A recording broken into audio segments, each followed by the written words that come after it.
Hi everyone, and welcome to my channel, Budgeting for Future. My name is Leah, and today I'll be sharing with you how to budget for a vacation.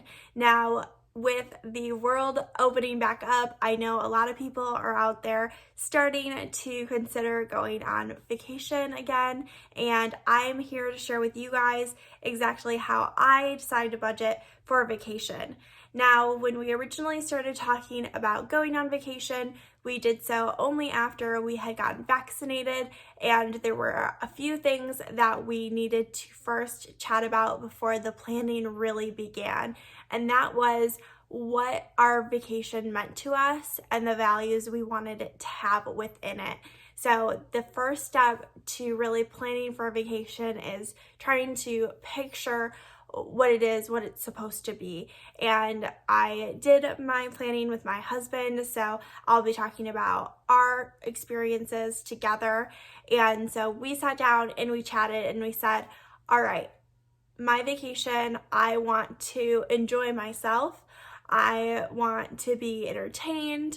I don't want to just, sit on a beach somewhere. I want to see things, and I really value learning. So those are typically things that are in a lot of our vacations. We like to do different things where we have active things we're trying to learn. So we'll go to a lot of museums, and we like to do a lot of tours and walking and looking at different sites. Those are really what draw us to wanting to vacation. We also, since the global pandemic happened, and before that I was very, very pregnant, we have not gone on a trip in 2 years. So the other thing that we really valued was just splurging. We really haven't had a line item in our budget for the past 2 or 3 years at this point for vacationing. So we really haven't spent any money really enjoying that part of life of traveling and getting to see new things and enjoying the people who are going on those trips with you.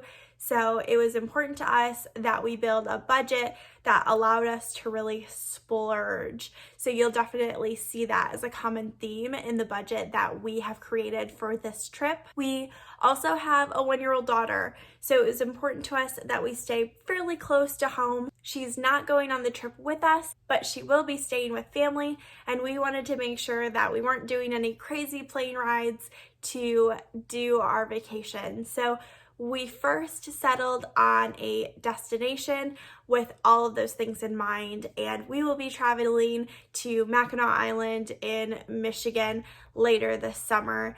If you haven't heard of it, it's a little island that there are no cars, and it's very much olden days. There's a fort on the island, and it's a really cool place to kind of dive into the history of Michigan. We picked that location because it was close to home. We would get to do a lot of things that felt splurgy, but without having to pay for a plane ticket. And we also wanted to go to a place where we could learn and enjoy, and that is very much the way that you feel when you're on the island. We have traveled there probably 5 times each in our past, so we're kind of familiar with it, but haven't gone in about 4 years now. So that is how we made that decision. Now, you would think our next logical step would be to actually come up with the big number that you're budgeting around. But instead, we actually like to pick out the hotels we want to stay at and then create a budget surrounding those, because for us, since we are not traveling out of the country, we don't need to fly nationally. There's no need to even consider that expense. The next biggest expense really is housing.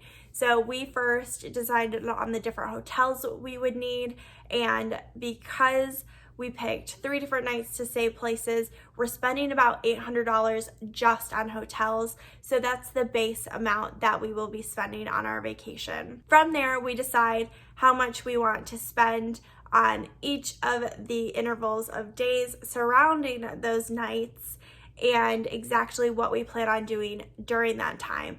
So the three biggest expenses that I typically will see in a budget will be first, transportation on the days that you're traveling, food on the days that you're traveling, and then also the fun that you plan on spending on when you're at locations. It's great to go off on a vacation to Mexico, but if you can't drive anywhere or have someone drive you somewhere, you can't eat any food, and you also forgot to budget for those little fun things that you want to do, whether it be maybe parasailing or snorkeling, then you're probably not going to be enjoying your vacation very much because you didn't consider those three key parts of your budget. Now for us, the first thing that we wanted to think about was food. We are hugely into eating when we are on vacation. We are very much the people who would like to spend to enjoy good meals and have fun at different restaurants and get to experiment with the different types of eateries in a location that we're at. So we first decided to build our budget around that. Now, on our day that we're traveling up to the area, we decided to spend less money than all the other days that we're on vacation because we will probably not need to spend as much on our traveling days versus the days that we're actually at the spot that we plan on traveling to. Now, because originally when we thought about what our vacation would be like, we definitely had the word splurge in our minds. So where we typically would budget on a vacation for about $100 a day of food expenses, we decided to bump it up just a little bit there. The location that we're at is actually pretty expensive, but we also want to make sure that there's enough wiggle room in our budget where we're not kind of freaking out about how much we're spending. So because our travel day into the city will be on a Sunday, we budgeted $100 on that day, which is more of our regular day on a typical trip. And then for the days that we're actually at the location, which is Monday, Tuesday, and Wednesday, we decided to have a budget of $150 on each of those given days, meaning that in total we have about $550 budgeted on food. Now, if we spend less than that, awesome, but we think that's a really good number to make sure that we're saving up for so we can still splurge, but have meaningfully decided on these numbers before vacationing. The biggest problem I feel with people who just go on vacation and don't really have anything planned is that if they don't know what they're getting themselves into, they might overspend more than what they're comfortable with. So it's always good to have that barometer of, okay, I'm okay with paying $25 for a meal, but I'm not okay with paying $70 for a meal. I think that's really important. That way you can actually save for your trips before you go on them, and you're not ending up putting money on credit cards and not being able to pay them off at the end of the month. And I think we can all agree that credit card debt is not the answer to anything, and especially not vacations. So that is why we make these budgets, so that we're able to really plan ahead and make sure we're saving for these things before actually going on those trips. It's so important to make sure that your budget is reflective of what you can afford, but also what you want out of a vacation as well. And that is why we do these budgets. Next up, we created our budget for fun. Now, when we try and budget for our fun, we do make sure that we're thinking about the different things we originally wanted to do on vacation. So we want to get to go to different museums, we want to get to see the sights, and we really enjoy tours, like I said. So I did look up online the different costs for some of the activities that you can do while you're on the island. The big thing that I really want to do is I want to go horseback riding. I have not gone in such a long time, and there's tons of horses on the island. They are absolutely gorgeous, and I would like to spend a little bit of time getting to do like a foresty, scenic-y thing, riding horseback. And so for that, it would be about $50 per person for an hour of guided horse trails. So that was a good number for us to keep in mind. Kind of pricey, but not too crazy. $50 for a horseback ride, I didn't think was very bad. I looked up different events that were going on in the island while we're there. There is an art exhibit that's going on, and if you're interested, you can actually take different art classes, and those are $20 a person. We probably won't do them, but it is a good option for if we are trying to fill some of our time with a little bit of more activities in our schedule. We also know that in order to get into the fort on the island, which is a huge museum, as well as the fort, that's about $10 a person per day, so not very pricey there. We also knew that we wanted to watch some fudge making. Now, Mackinac Island fudge, it's known for fudge, and there's tons of different places that make fudge on the island, and it is actually free to watch them do a fudge demonstration. They'll, in different shops, go through the whole process of how they make their fudge, and I definitely want to do that, and to know that it is a free activity is definitely a plus.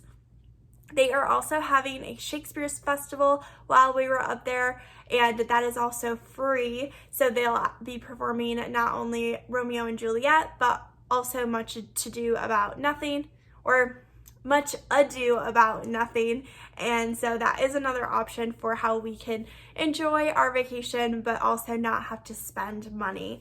So with all this in mind, I did decide that for each day while we are at the location, we have $100 budgeted, because it's double of how much we would have to spend on the most expensive interest that we have, which is horseback riding. For Monday, Tuesday, and Wednesday, we'll be spending $100. And then we also have $50 for the day that we're traveling into the location. We do probably plan on going to some shops because there is quite a bit of things to buy while we're there. So we thought we would have a little bit of money pocketed away for that if we're interested in doing that as well. The last thing to think about is always transportation. Now, we specifically chose a location that's very walkable. Once you're on the island, you really don't have to spend much at all in terms of getting around because you can walk everywhere. So we decided to only focus on the cost of traveling to that part of the state and back from the part of the state. We'll also have to cross the water on a ferry. So overall, we think it'll cost us right around $200 to do all of those things combined. And with that being said, our current budget for our traveling is $1,801.69. If you're interested, I have the whole breakdown on my Instagram, which is @budgetingforfuture. And I hope that this video helped you with budgeting for your vacation and the big things you should be thinking about, making sure that your budget reflects your values, what you can afford, and is also realistic. It's so important to make sure that you've really done your due diligence and your research and you know how much things are going to cost you, so that you're not like, I'm going to go to Europe and I'm only going to spend $1,000. Well, that's the plane ticket. You'll be in Europe for a week, not living anywhere. So with that being said, I do hope you have a great rest of your day, and I hope your budget is always balanced. Bye.